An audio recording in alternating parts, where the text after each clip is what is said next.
Okey, RM520,000 satu kelas. Salah kos ataupun salah cakap? RM520,000 untuk satu kelas. Percaya ke korang? Menteri Pendidikan kata di Parlimen, kos baik pulih satu kelas boleh cecah RM280,000 hingga RM520,000. Bila dengar angka ni, soalan pertama yang terlintas di kepala saya ialah, kenapa harga dia macam beli rumah? Okey, Assalamualaikum dan salam sejahtera. Hari ni kita bukan nak bercakap pasal politik ke apa, parti, kita nak lah. Kita nak bercakap soal angka dan cara seorang menteri bercakap dalam parlimen, atau lebih tepat lagi bercakap depan rakyat lah. Kerana kita pun tengok juga parlimen tu bersidang kan.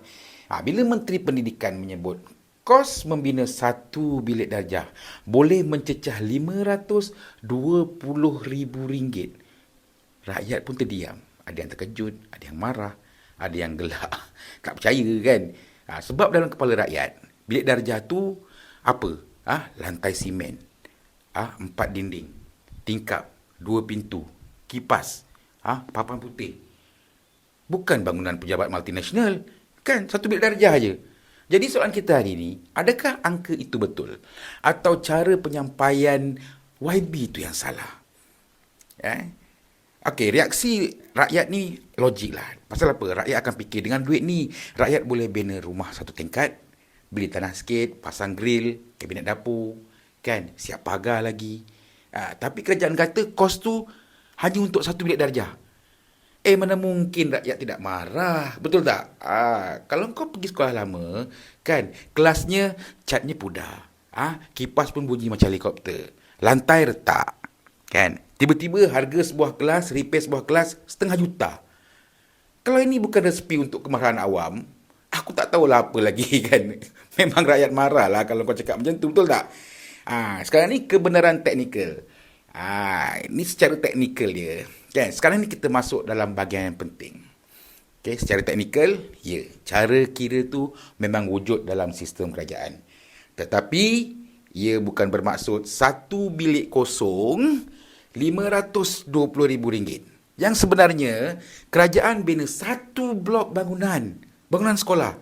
Dan dalam satu blok tu, ada beberapa bilik darjah, satu atau dua tangga, koridor panjang, tandas pelajar, struktur konkrit penuh, kan, sistem elektrik, air, kumbahan, keselamatan. Okeylah, contoh mudah lah. Okey, satu blok ada 5 kelas. Okey, ada 5 kelas lah satu blok semua tu kan. Okey, kos bina blok dia 2.6 juta. Bahagi dengan 5 kelas, so satu kelas dapat RM520,000. Purata kos per bilik darjah lah. Bukan harga sebenar bilik darjah tu saja. Kan, bilik tu sendiri mungkin cuma RM150,000 ataupun RM200,000.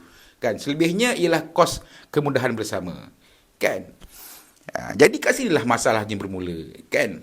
Masalahnya bukan matematik, masalahnya ialah bahasa. Menteri bercakap guna bahasa tender, bahasa JKR, bahasa kontraktor. Dia macam bercakap depan kontraktor, macam bagi briefing dekat kontraktor. Dia guna bahasa dokumen teknikal. Tetapi audien dia ialah siapa?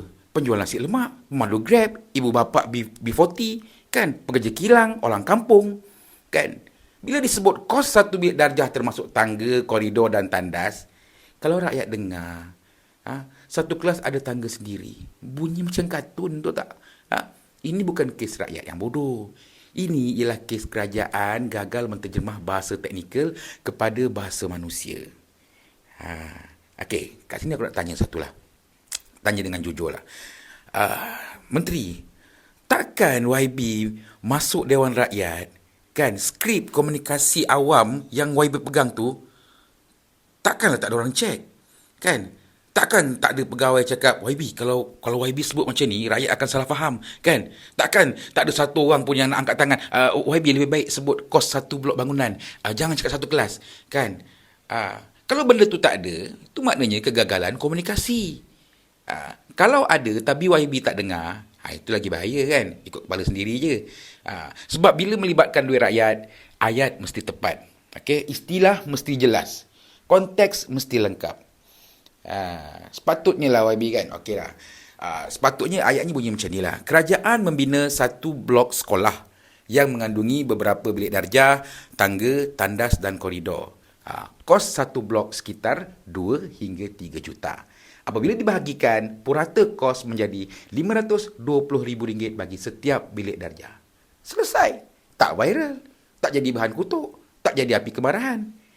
Kan? Sekarang ni kita belajar satu perkara penting. Kadang-kadang bukan polisi yang buat rakyat marah. Bukan angka yang buat rakyat marah. Tapi cara bercakap yang gagal menghormati cara rakyat berfikir. Rakyat bukan kontraktor. Rakyat bukan jurutera. Rakyat bukannya pembaca dokumen tender. Rakyat cuma nak faham duit mereka pergi ke mana. Dan kalau seorang menteri tidak mampu menjelaskan perkara mudah dengan bahasa yang mudah, maka jangan salahkan rakyat bila mereka marah. Kan? Salah faham ni boleh dielakkan sebenarnya. Tapi macam endah tak endah je kan. Macam dibiarkan berlaku macam tu je. Dan itu adalah kegagalan komunikasi kepimpinan. Ya? Baby?